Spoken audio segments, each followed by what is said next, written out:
Good morning students. मैं Yashu Saini BSc second year की physics class में आपका स्वागत करता हूं।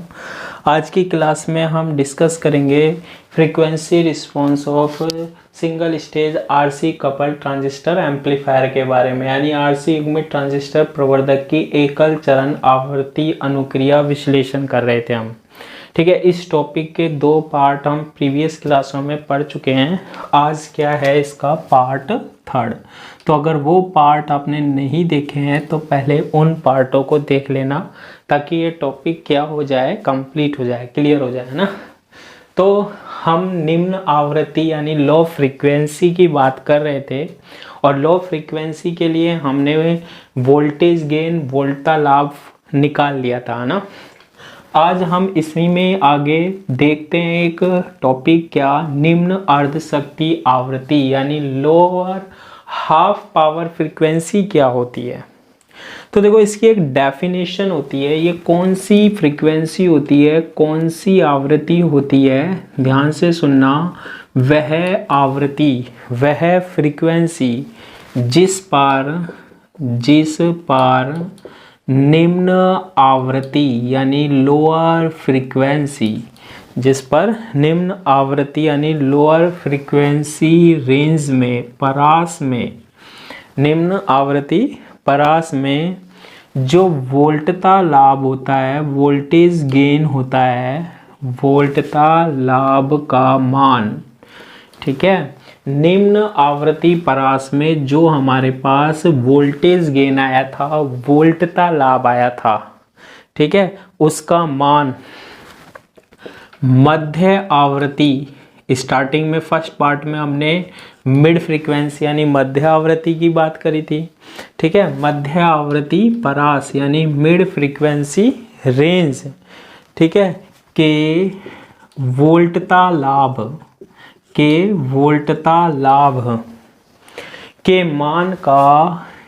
मान का कितना होता है, 1/√2 गुना होता है।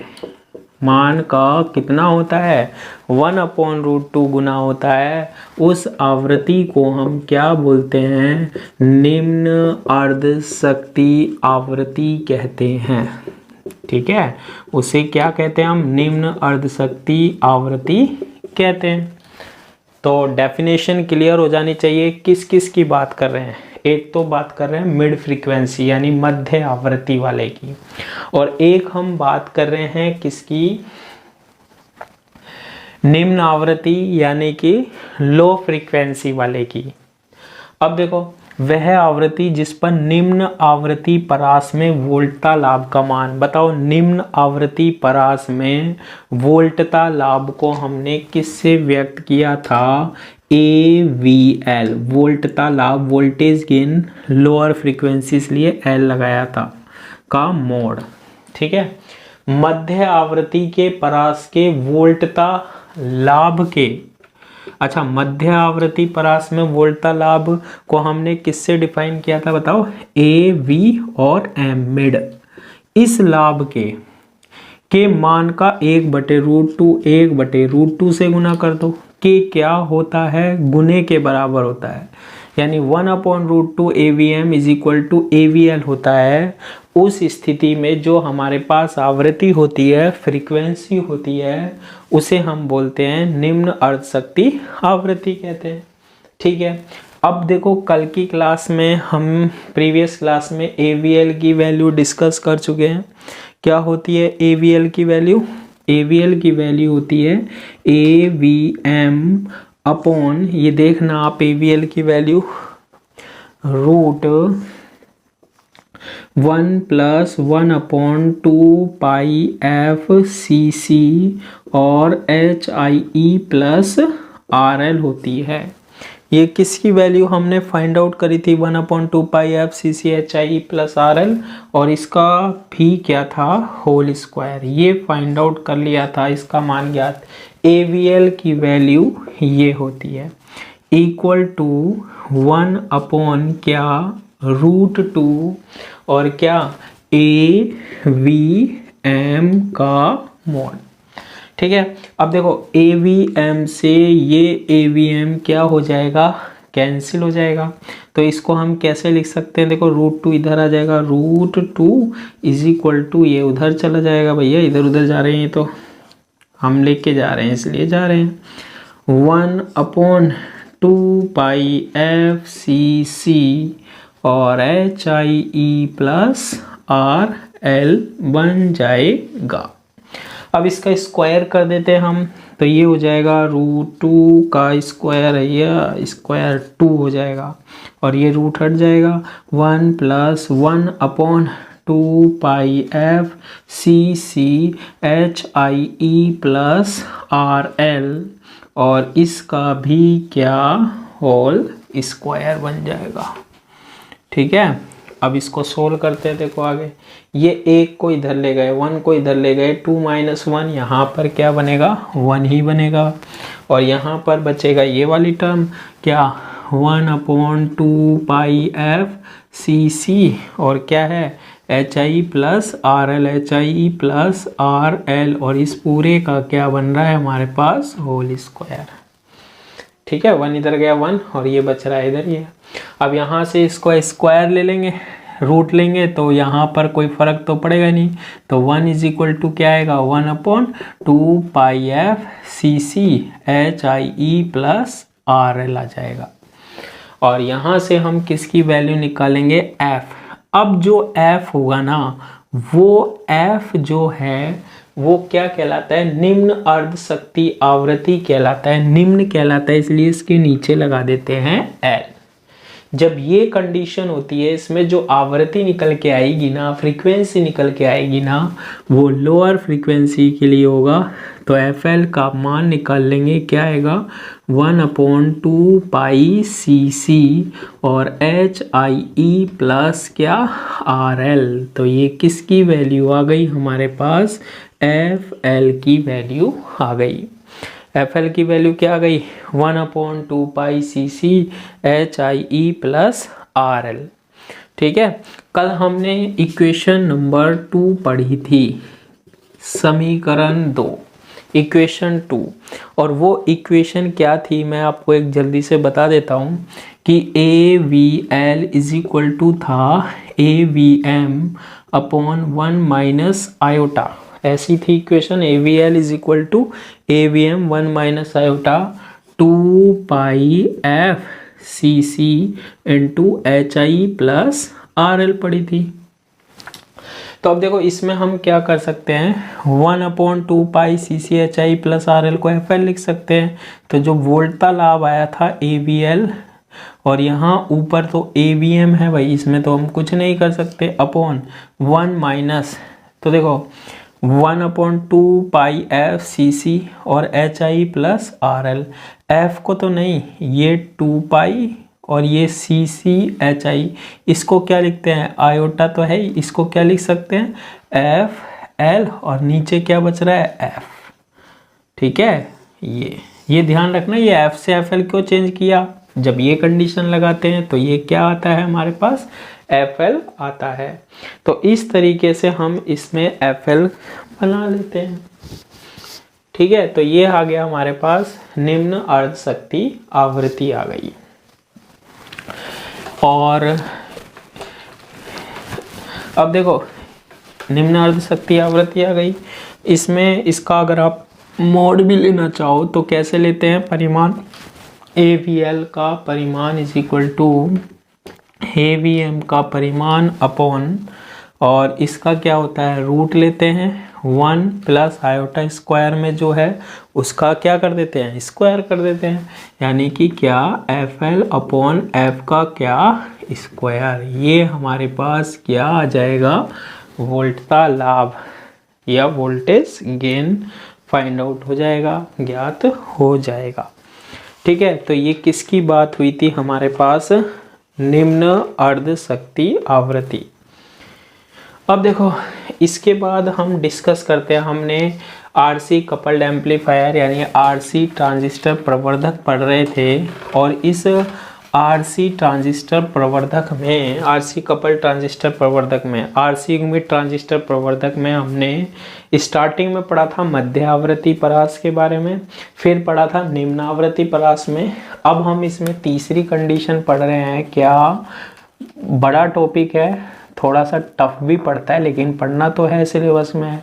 उच्च आवृत्ति परास में, किसमें? उच्च आवृत्ति परास, यानी कि क्या हाई फ्रीक्वेंसी रेंज जब हो हमारे पास, तो इस स्थिति में क्या होगा? तो देखो इस स्थिति में क्या होगा ये सुन लेना। उच्च आवृत्ति परास में यानी हाई फ्रीक्वेंसी रेंज में, मैं कंडीशन बताता हूँ, सर्किट किस तरीके का व्यवहार करता है, बिहेव करता है, ठीक है। उच्च आवृत्ति परास में यानी हाई फ्रीक्वेंसी रेंज में जो संधारित्र था, युग्मन संधारित्र, कौन सा? सीसी, कपलिंग कैपेसिटर जो था सीसी, इसका जो इफेक्ट होता है ना, इसका जो प्रभाव होता है वो नगण्य होता है, ठीक है। इसका जो प्रभाव होता है वो क्या होता है? नगण्य होता है।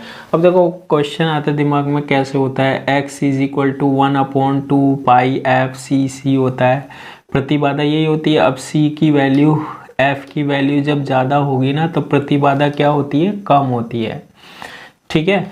तो प्रतिबाधा यानी इम्पिडेंस कम होता है ना, तो इस संधारित्र का इफेक्ट कम होता है फिर, तो ये नगण्य मानकर हम छोड़ सकते हैं। लेकिन इसमें एक चीज़ ध्यान रखनी है कि जो धारिता CD है, एक कैपेसिटर है जिसकी धारिता, एक संधारित्र है जिसकी धारिता क्या है? CD, द्वितीय चरण यानी सेकेंड स्टेज, द्वितीय चरण में मिलर प्रभाव, मिलर इफेक्ट, जिसे हमने यूनिट फर्स्ट में भी पढ़ चुके हैं। किस में पढ़ चुके हैं? यूनिट फर्स्ट में भी पढ़ चुके हैं। मिलर प्रभाव के कारण प्राप्त होती है, मतलब कुछ धारिता उत्पन्न हो जाती है मिलर इफेक्ट के द्वारा। कब? उच्च आवृत्ति परास में। और यह जो हमारे पास प्रतिरोध होता है ना, कौन सा? HIE, ठीक है, के साथ प्रथम चरण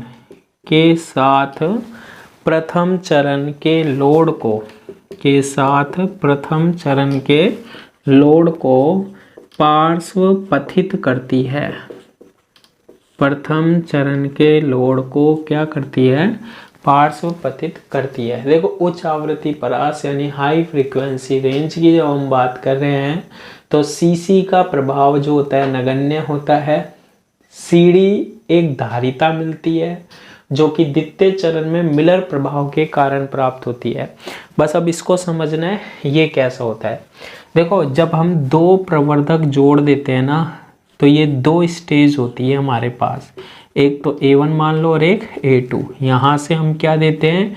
निवेशी संकेत। पहला प्रवर्धक इसका क्या करेगा? प्रवर्धन। फिर दूसरा इसका क्या कर देगा? और ज़्यादा। ठीक है, तो जितना हमें लेने हैं चरण लेने हैं, जितनी स्टेज लेनी है उतने ज़्यादा प्रवर्धक जोड़ देते हैं। अब इसके बाद मैंने आपको बताया था, देखो ज़्यादा तो मैं बता रही ना, इसको किससे, ये उभयनिष्ठ उत्सर्जक था, ये भी उभयनिष्ठ उत्सर्जक था, इसको हम ऐसे रिप्रेजेंट कर रहे थे। आपने पहले की क्लास में मैंने बताया था, सब कुछ पढ़ चुके हो। यहाँ पर ये होता था हमारे पास, ई होता था, ये होता था बी, ठीक है। और ये दूसरा जो प्रवर्धक होता है, एम्पलीफायर होता है, उसको भी हम ऐसे दर्शाते हैं, ई होता है। ये हमारे पास क्या होता है? सी होता है। और ये हमारे पास क्या होता है? बी होता है। यहाँ पर एक प्रतिरोध होता था आर ई, ये क्या होता है? सी ई होता था। ठीक है, यहाँ पर भी हमारे पास क्या होता है? आर ई होता है। ये क्या होता है हमारे पास? सी ई होता है। मैं बार बार इसीलिए बताता हूँ ताकि याद आ जाए ना। अब देखो यहाँ लगा होता था R1 और यहाँ लगा होता था R2, ये तो आप लगा लोगे। यहाँ भी होता था क्या? R1 और यहाँ R2। तो ये पहले वाले प्रवर्धक को, एम्पलीफायर को ये सर्किट व्यक्त कर रहा है और दूसरे वाले को ये। अब देखो इसमें क्या करते थे हम, ये इसका जो निर्गत था ना वो दूसरे में दे देते थे, यानी इसमें से जो निकल रहा था ना हमारे पास, यहाँ हमने कितना सिग्नल दिया, मान लो Vs दिया, यहाँ पर कितना मिल रहा था V2, V1 दिया, तो यहाँ पर यहाँ निवेशी वोल्ट था V1 है तो निर्गत वोल्ट था, आउटपुट वोल्टेज कितनी थी V2 थी। तो इसमें से निकल के जा रहा था, इसमें किसकी हेल्प से, एक संधारित्र था जिसे बोलते थे कपलिंग युग्मन संधारित्र, इसका प्रभाव तो होता है नगण्य। अब देखो ये प्रथम प्रवर्धक का ही तो है, ये प्रवर्धक ही तो होता है, ये दूसरा प्रवर्धक होता है। ये प्रवर्धक एक्चुअल में ये सर्किट होते हैं, एम्पलीफायर ये होते हैं। तो इसको हम H प्राचल से दर्शा रहे थे, H प्राचल बना देते हैं। कौन सा ट्रांजिस्टर काम में लिया है, उभयनिष्ठ उत्सर्जक, और ये भी उभयनिष्ठ उत्सर्जक। तो एक उभयनिष्ठ उत्सर्जक का H प्राचल बहुत बता दिया है 2 क्लास में, ये होता है HI, यहाँ पर IB और यहाँ पर वोल्ट था क्या V1, ठीक है। H प्राचल परिपथ बनाते हैं, यहाँ हमारे पास होता है क्या HFE इंटू क्या IB, और यहाँ लगा होता है हमारे पास क्या RL। इतना तो बात क्लियर हो जानी चाहिए। अब दूसरा जो होता है ना, ये तो आ गया कौन से का, ये वाले का, ये A1 है पहला प्रवर्धक, ये वाला है दूसरा प्रवर्धक, ये वाला है। अब पहले प्रवर्धक को तो इससे रिप्लेस कर दिया H प्राचल परिपथ से, कर दिया ना। अब दूसरे का H प्राचल परिपथ कैसे बनेगा, इसका भी ऐसे बनेगा, यहाँ होगा HIE होगा, सेम ही तो है प्रवर्धक, और यहाँ होगा हमारे पास क्या HFE इंटू IB। लेकिन हमें क्या करना है, हमें केवल एकल चरण फर्स्ट स्टेज के लिए देखना है। तो पहले के लिए तो ये हो गया। अब यहाँ V1 है, इससे जो निर्गत जा रहा है ना वो दूसरे में जा रहा है, इससे जो निकलेगा ना वो इसमें जा रहा है, इसके निवेशी में जा रहा है, इनपुट में जा रहा है ये, और इसका जो निवेशी होता है ये सर्किट होता है ये। तो यहाँ ये किस में जाएगा, यहाँ पर ये किस में जाएगा, HIE में जाएगा। किस में जाएगा, HIE में जाएगा। और HIE के सापेक्ष जो वोल्टता मिलेगी ना वो कितनी होती है, V2 होती है। यानी ये दूसरे चरण में जो वोल्टता मिलती है वो कितनी पहुंचती है, V2। ये तो कल भी कर चुके थे हम, यहाँ पर कितनी पहुंचेगी V2 इसमें। यहाँ जैसे मैंने V1 दी, ये इसमें से गया तो यहाँ क्या पहुंचेगी, जो वोल्टता पहुंचेगी V2। संकेत किसकी फॉर्म में होते हैं, धारा और वोल्टता की फॉर्म में, ठीक है। ये तो सेम हो गया कल जैसा। लेकिन जब उच्च आवृत्ति होती है ना तो इसमें क्या होता है कि ये जो निवेशी है ना इसमें एक क्या पाई जाती है, धारिता कितने की, CD की।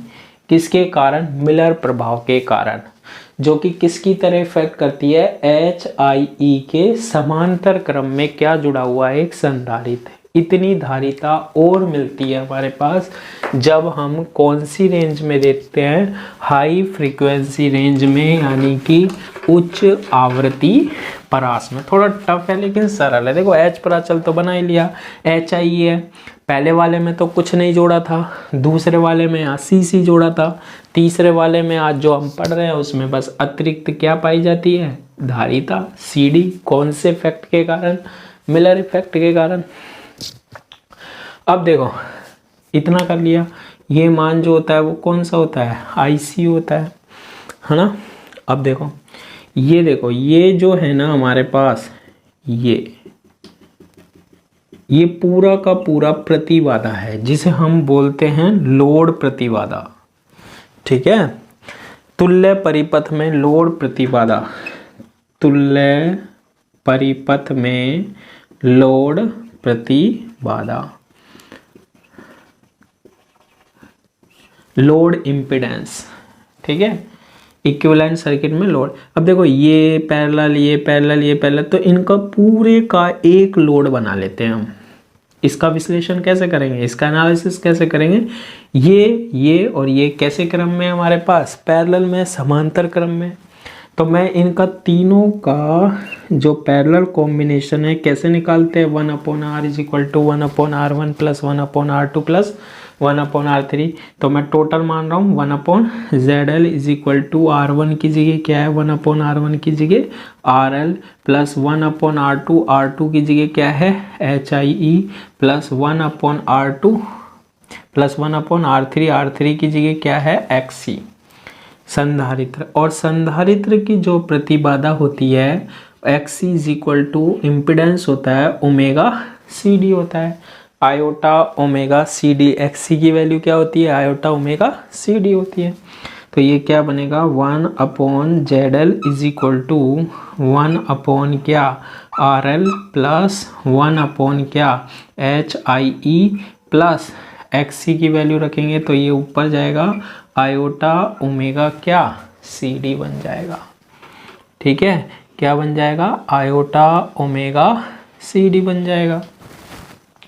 इतना बना लेंगे 1/ क्या ZL इज इक्वल टू 1/ क्या ZL इज इक्वल टू, इसका हम एलसीएम लेते हैं, क्या आएगा लघुत्तम RL इंटू क्या HIE, इसके नीचे 1 है तो RL से RL कट जाएगा, फर्स्ट टर्म क्या बनेगी HIE बनेगी। ठीक है, उसके बाद HI से HI कट जाएगा, प्लस क्या बनेगा RL बनेगा, और इसमें कुछ भी नहीं है तो क्या आएगा HIE इंटू RL और आयोटा ओमेगा CD। चलो आयोटा पहले लिख लेते हैं, iota omega CD HIE into RL। ठीक है, हमें तो टोटल प्रतिबाधा टोटल इम्पीडेंस चाहिए, तो 1/ZL की वैल्यू है, टोटल मतलब जितने भी ये जुड़े हुए हैं ना प्रतिरोध और संधारित्र, इनकी एक प्रतिबाधा बना लो, एक इम्पीडेंस बना लो आप।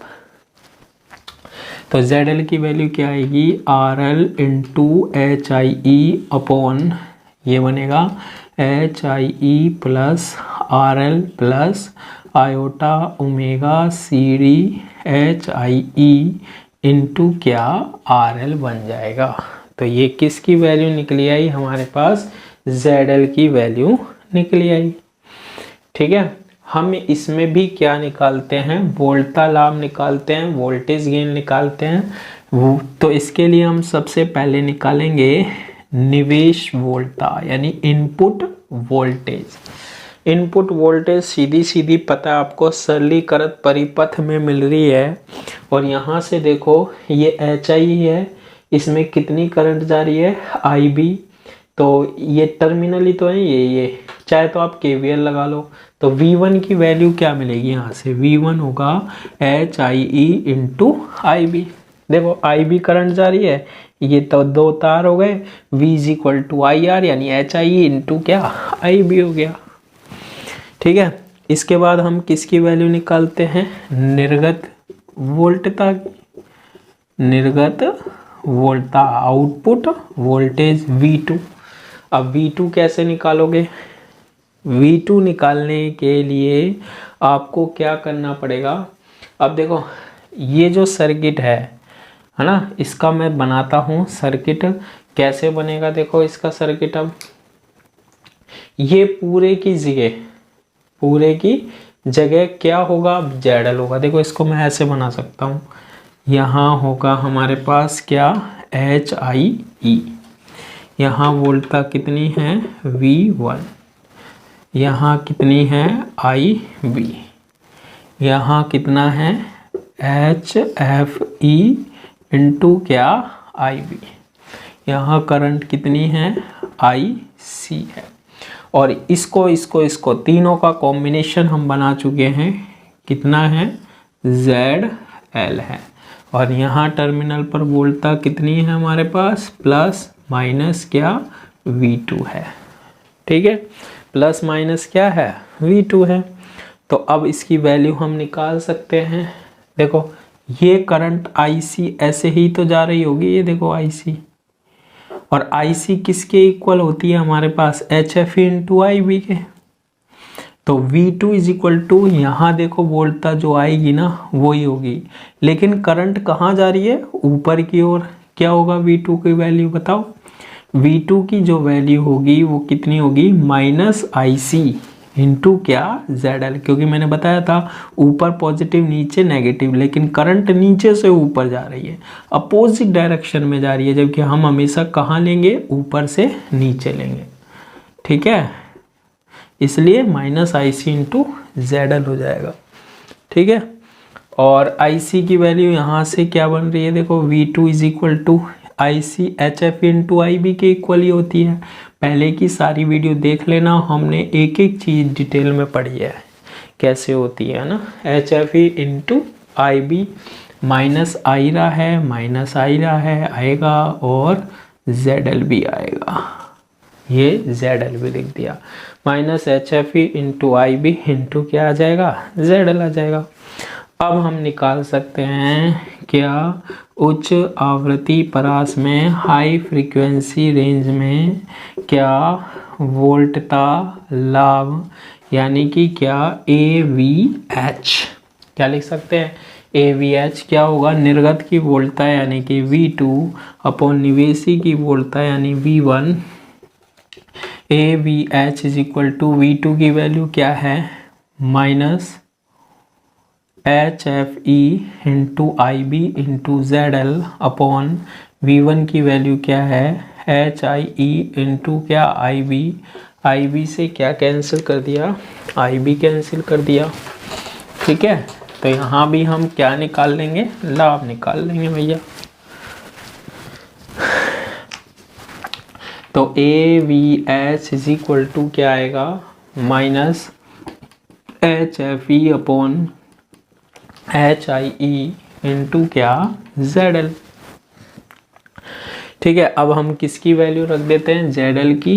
ZL का क्या रखने पर, मान रखने पर, ZL की वैल्यू रखने पर, तो क्या बनेगा, AVH is equal to minus HFE upon HIE into, और ZL की वैल्यू क्या है, RL into HIE upon HIE plus RL plus iota omega CD HIE into क्या RL।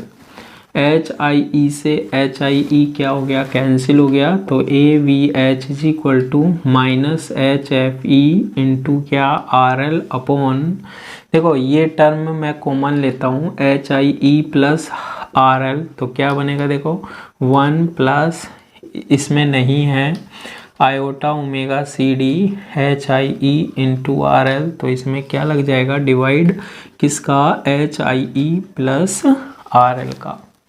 ठीक है, तो ये जो वैल्यू होती है ना, ये जो वैल्यू होती है वो किसकी होती है, मध्य आवृत्ति परास में वोल्टता लाभ की। तो AVH इज इक्वल टू, इसकी जगह हम लिख सकते हैं क्या, AVM, क्या लिख सकते हैं, AVM, और नीचे क्या बच रहा है, 1 plus iota omega CD HIE into क्या RL अपॉन HIE प्लस क्या RL। ठीक है, तो ये मध्य आवृत्ति परास में क्या आ गया हमारे पास, वोल्टता लाभ आ गया, सॉरी उच्च आवृत्ति परास में क्या आ गया, वोल्टता लाभ, यानी हाई फ्रीक्वेंसी रेंज में क्या आ गया, वोल्टेज गेन आ गया। अच्छा चलो, इसका हम मैग्नीट्यूड भी निकाल सकते हैं, परिमाण भी निकाल सकते हैं। तो AVH का मोड किसके इक्वल आएगा, AVM का मोड अपॉन नीचे क्या है, रूट वाला पद है, तो 1 प्लस A का स्क्वायर प्लस B का स्क्वायर यानी omega square CD square HIE square. अरे इतना क्यों तकलीफ करते हैं, हम इसको लिख देते हैं omega CD HIE into RL upon HIE plus RL, और इसका क्या, होल स्क्वायर। ठीक है, तो इस तरीके से हम क्या निकाल लेते हैं, वोल्टता लाभ, voltage gain for high frequency range. तो डेरिवेशन है, एनालिसिस है, एनालिसिस में डेरिवेशन करते हैं, तो इस तरीके से हम इसको ड्राइव कर सकते हैं। तो आज की क्लास के लिए इतना ही, थैंक यू।